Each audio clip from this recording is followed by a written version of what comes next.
فصل گل ہے. منظر کشی خیمہ امام زمانہ میں شہید فاؤنڈیشن کی جانب سے کیمپ لگایا گیا تھا، جسے خواہر نوشابہ زیدی لیڈ کر رہی تھیں۔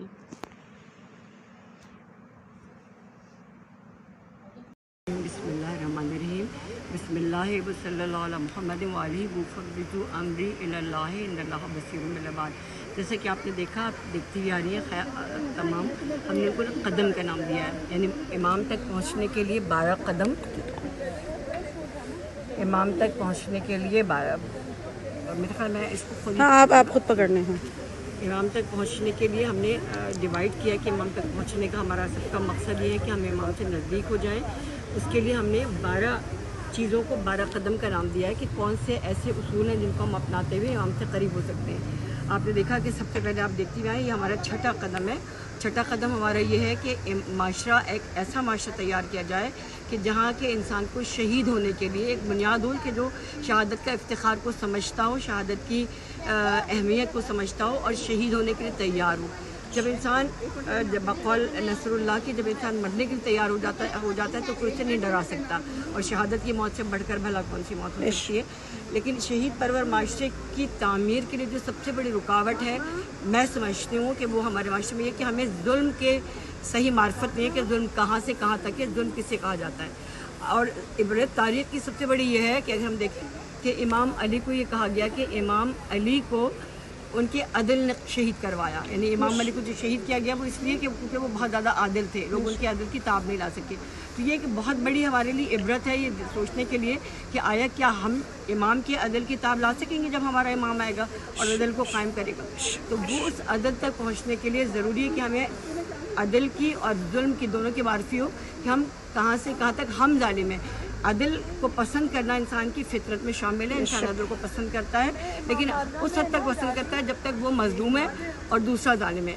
اور بلکہ اگر میں حقیقی معنوں میں دیکھا جائے تو اگر ہم اپنے آس پاس دیکھیں تو جب بھی ہم ایک دفعہ انسان معرفت حاصل کر لیتا ہے اپنے ایمان کی، اپنے حقوق کی، دوسروں کے حقوق کی پاسداری کی، تو پھر اس کے لیے کوئی مشکل نہیں ہوتا کہ وہ خدا سے نزدیک اتنا ہو جاتا ہے، امام سے نزدیک اتنا ہو جاتا ہے کہ اس کے لیے کوئی قربانی دینا اتنی بڑی بات نہیں رہتی اور وہ تیار ہو جاتا ہے قربانی دینے۔ میں سمجھتی ہوں کہ جب تک ہم یہاں پہنچیں گے، ہمارے یہاں جو میں نے آپ خاص طور سے کہ شہداء سے متعلق یہ بنوایا تھا چارٹ، اس میں آپ دیکھیں کہ جو مدافعین حرم ہیں ان کے لیے ہم نے لکھا ہے شہدائے مقامت، اور جو ہمارے یہاں کے شہید ہیں ان کے لیے ہم نے لکھا ہے شہدائے راہ ولایت۔ در حقیقت جو لوگ شہدائے راہ ولایت اور مزاحمت ہیں، ان کا کام یہ کسی سے پیچھے نہیں ہے شہیدوں سے، لیکن مسئلہ ہے کہ ان کو ابھی وہ بیس بنانی ہے جو وہاں بن چکی ہے، وہاں پہ وہ بیس بنا چکی ہے ان سے پہلے والے، اور وہ تیار ہیں شہادت کے لیے۔ یہ بیچارے کوشش کرتے ہیں کہ بنا رہے ہیں بیس، اور ان کا سب سے بڑا المیہ یہ ہے کہ ان کو 2 محاذوں پر لڑنا پڑتا ہے۔ ایک تو وہ بیس بنانے کے لیے دشمن ان کے ٹارگٹ کرنے کے لیے تیار رہتا ہے، دوسرے خود اپنے ان کو کچھ کم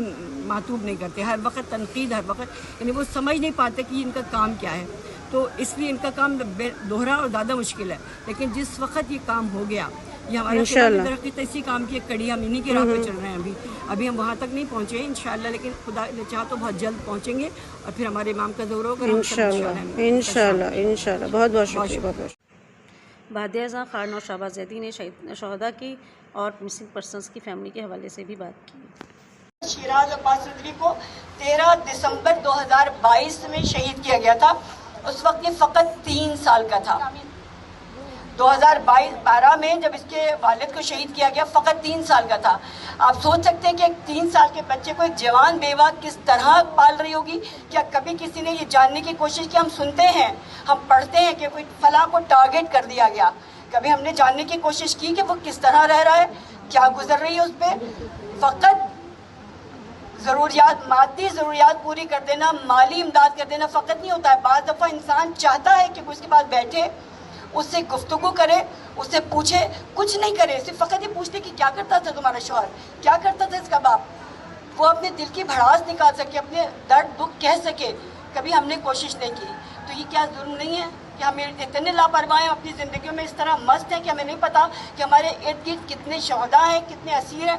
اور جب تک یہ رہے گا، جب تک ہمیں اویئرنیس نہیں آئے گی، آپ یقین کریں یہی ہوگا، کیونکہ دشمن کا حربہ یہی، وہ چاہتا ہے یہ کبھی متحد نہ ہو، کبھی درد دل محسوس نہ کرے۔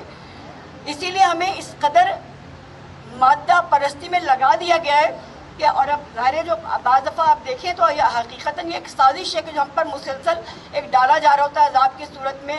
مہنگائی ہے یا چلو مہنگائی کو بھی چھوڑ دیں, جو ٹائمنگز بنائے جاتے ہیں شیڈیول, یعنی وہ گیس اگر جا رہی ہے تو اس کے کیا ٹائمنگز ہیں, اگر بجلی جا رہی ہے تو اس کے کیا ٹائمنگز ہیں, اور کس طرح اذیت اس کے ذریعے پہ وہ بھی ایک اذیت بنائی جاتی ہے, صرف اس لیے کہ ہم ادھر سے آگے کہیں سوچ ہی نہ سکیں.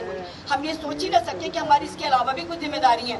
آج کل ہر شخص فقط اس میں لگا ہوا ہے کہ 2 روٹیاں کما لے, بچوں کا پیٹ بھر لے. اس کے علاوہ ہماری کیا ذمہ داری ہے؟ ہم کھڑے ہوئے امام زمان کے خیمے کی شبیہ کے عذاب کی صورت میں. مہنگائی ہے یا چلو مہنگائی کو بھی چھوڑ دیں, جو ٹائمنگز بنائے جاتے ہیں شیڈیول, یعنی وہ گیس اگر جا رہی ہے تو اس کے کیا ٹائمنگز ہیں, اگر بجلی جا رہی ہے تو اس کے کیا ٹائمنگز ہیں, اور کس طرح اذیت اس کے ذریعے پہ وہ بھی ایک اذیت بنائی جاتی ہے, صرف اس لیے کہ ہم ادھر سے آگے کہیں سوچ ہی نہ سکیں. ہم یہ سوچ ہی نہ سکیں کہ ہماری اس کے علاوہ بھی کچھ ذمہ داری ہیں. آج کل ہر شخص فقط اس میں لگا ہوا ہے کہ 2 روٹیاں کما لے, بچوں کا پیٹ بھر لے. اس کے علاوہ ہماری کیا ذمہ داری ہے؟ ہم کھڑے ہوئے امام زمان کے خیمے کی شبیہ کے اندر اور چاہ رہے ہیں, کوشش کریں کہ اصل خیمے تک پہنچ جائیں. تو جب تک ہم یہ باتیں نہیں سمجھیں گے, جب تک ہم ان باتوں کے لیے اپنے پاس وقت نہیں نکالیں گے, ہم کیسے پہنچ سکتے ہیں, ہم کیسے کامیاب ہو سکتے ہیں؟ یقینی طور پہ ہمیں ان کا درد محسوس کرنا پڑے گا. ہمیں ان کے درد کو محسوس کرنے کے ساتھ ان کا ہاتھ بننا پڑے گا, ان کی مضبوطی بننی پڑے گی. جب اگر کوئی مظاہرہ ہوتا ہے تو ہمیں ان کے پیچھے کھڑا ہونا پڑے گا. اگر کسی کے پیچھے پوری قوم کھڑی ہو جائے, ظالم کو بھاگنا پڑتا ہے, استکبار کو بھاگنا پڑتا ہے, ورنہ کیا ہوتا رہے گا؟ اگر ہم نے ابھی بھی اپنی ذمہ داری کو محسوس نہیں کیا تو اسی طرح ہم سب بھی, ہم یہ نہیں سمجھے کہ ہم بچ جائیں گے, ہم سب بھی ایک دن ایک ایک کر کے قتل کر دیے جائیں گے, اسی طرح شہید ہو جائیں گے اور ہماری بھی تصویریں لگ جائیں گی. لوگ دیکھیں گے اور کہیں گے اچھا یہ ایک دفعہ ایک نوبت یہاں تک بھی آ جائے گی کہ پھر لوگ انہیں بھی دیکھنا چھوڑ دیں گے. اتنی تصویریں کون دیکھے؟ تو اس سے پہلے جاگ جائیے, اس سے پہلے بیدار ہو جائیے اور ایک مرتبہ متحد ہو کر, کیونکہ امام کا قول بھی یہ تھا کہ اگر ہماری شیعہ ہمدل ہو کر ہمیں پکارتے, اگر ہماری شیعہ ہمدل ہو جاتے, ہمدلی کے لیے ہی یہ سب سیٹ اپ بنایا جاتا ہے. خدا را اپنی چھوٹی چھوٹی باتوں کو چھوڑ دیں, ہمیں یہ سب کچھ یہیں چھوڑ کے چلا جانا ہے. اس حقیقی مقصد کو محسوس کریں جس کے لیے ہمیں بنایا گیا, جس کے لیے ہمیں پیدا کیا ہے. ہمیں مر جانے کے لیے نہیں بنایا گیا. امام سے کسی نے پوچھا تھا ہمیں خدا نے مرنے کے لیے خلق کیا ہے؟ امام نے کہا نہیں, ہمیشہ کے لیے رکھنے کے لیے پیدا کیا ہے. ہمیشہ رہنے کے لیے کچھ کرنا پڑتا ہے, ہمیشہ کی زندگی کے لیے آپ کو زندگی میں کچھ کرنا پڑتا ہے. تو براہ مہربانی اس بات کو سمجھنے کی کوشش کریں. ہمدل ہو, ہمدل ہونے کا نتیجہ کیا نکلتا ہے کہ پھر جب انسان ہمدل ہو جاتا ہے, ایک دوسرے کے درد کو محسوس کرتا ہے, ایک دوسرے کا سہارا بنتا ہے, ایک دوسرے کے پیچھے کھڑا ہوتا ہے, تو پھر اس کو مارنا یا اس کو اٹھا لینا آسان نہیں رہتا. اگر ان کے گھر پہ کوئی, اگر میرے گھر پہ کوئی مجھے گرفتار کرنے آتا ہے اور باقی لوگ دروازے بند کر کے بیٹھ جاتے ہیں تو وہ مجھے لے جائیں گے, لیکن اگر سارے دروازے کھل جائیں, سارے باہر نکل آئیں, کسی کی مجال نہیں کہ ہاتھ لگا سکے. اس بات کو سمجھنے کی ضرورت ہے. اور اسی لیے ہم نے چھوٹا سا ایک ٹیبلو یہاں ارینج کیا ہے جس میں سمپل, بہت سادہ ترین الفاظ میں ایک اسکول کی کلاس کے طور پہ سمجھانے کی کوشش کی گئی ہے کہ اکیلے کھڑے ہوتے رہے تو مارے جاتے رہیں گے. جو اکیلا کھڑا ہو رہا ہے اس کی اپنی اہمیت ہے, وہ خدا کے نزدیک بہت اہم ہے, لیکن مارا جا رہا ہے, بے بسی کی موت مارا جا رہا ہے, یا بے بسی میں گرفتار کر کے قید خانے میں ڈالا جا رہا ہے. لیکن اگر سب ایک ساتھ کھڑے ہو جائیں تو استکبار کو بھاگنا پڑتا ہے, طاغوت کو پسپا ہونا پڑتا ہے. تو خدا را اب اتنی اویئرنیس لے آئیں کہ طاغوت کو پسپا کر سکیں. بہت شکریہ. اب آپ لوگ ٹیبلو دیکھیں انشاءاللہ.